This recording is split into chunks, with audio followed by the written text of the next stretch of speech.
This idea of someone having to defend their home against violence and having to go to the extreme version of violence to do that is just delicious. Frank, thank you so much for the time. I really do appreciate this. Oh, Steve, man, it's good to meet you. Thank you for having me on.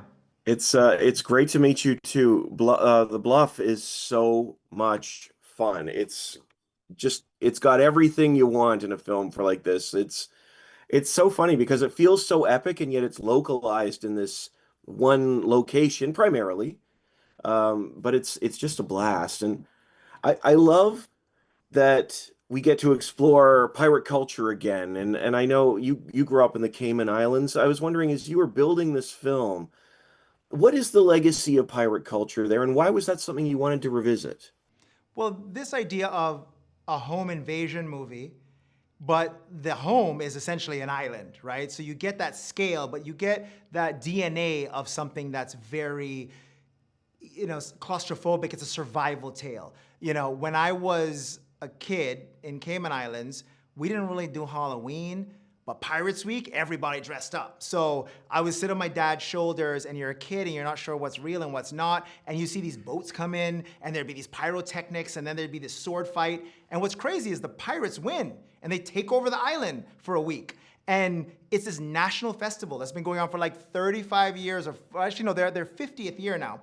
And then the pirates would come through the street and you were like scared, and then they'd give you a candy or a doubloon and you're like, oh, well, they're not so bad. And so for me, I had a very complex and interesting core relationship with pirates and pirate culture. And as I got older, I heard that my great-great-great-great-grandfather was shot in the leg by Blackbeard, and who knows if any of this is true, but it definitely was ingrained in me. And so coming up, I've always been looking and interested in that space, and my writing partner, Joe Ballerini, is like one of my best friends from film school.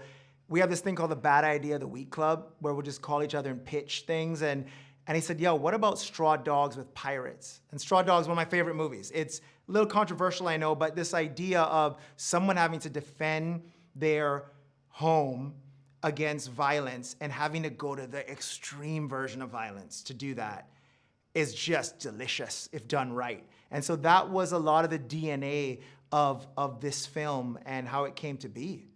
That's interesting that you say that because, about pirates and complicated relationship, because there's a lot of empathy in some ways for them in this film. They're not just all the true villains.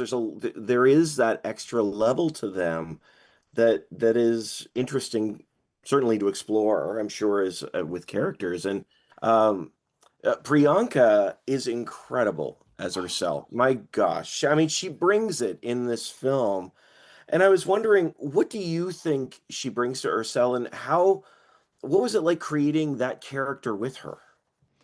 Well, as you noted, Priyanka Chopra is just, her body of work in Hollywood and Bollywood is just incredible. And I went back and watched a dozen of her films, and the range and the nuance and the type of character she's played over the years, I can't think of anyone on this side of the world who's done that level of different roles. So sitting with her, she came on as a producer and really fleshing out this character and going deep and fleshing out things that we weren't even gonna film, but like the relationship between her and Carl Urban's character, that secret past that unfolds throughout the movie, really helped inform a lot of the action. But also, you watch an action movie, right? And sometimes the two people, they're coming at each other. As you said, you're empathizing with both these characters because they're so driven and they both feel entitled to what they're trying to get.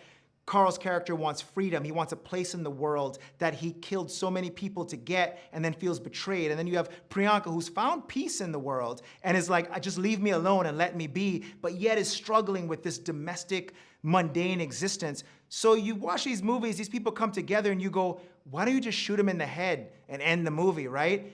This movie, you watch it again, you go, oh, that's why he didn't shoot her in the head. And then when it starts to ramp up towards the end, you go, oh, that's why he's telling him to shoot her in the head, right? So you get this really interesting dial that came from these two actors who really go deep, who believed in the vision, but also brought it for every single scene so that even the fighting, all the orders, all the dialogue, everything had that little bit of of bite and nuance and texture to it.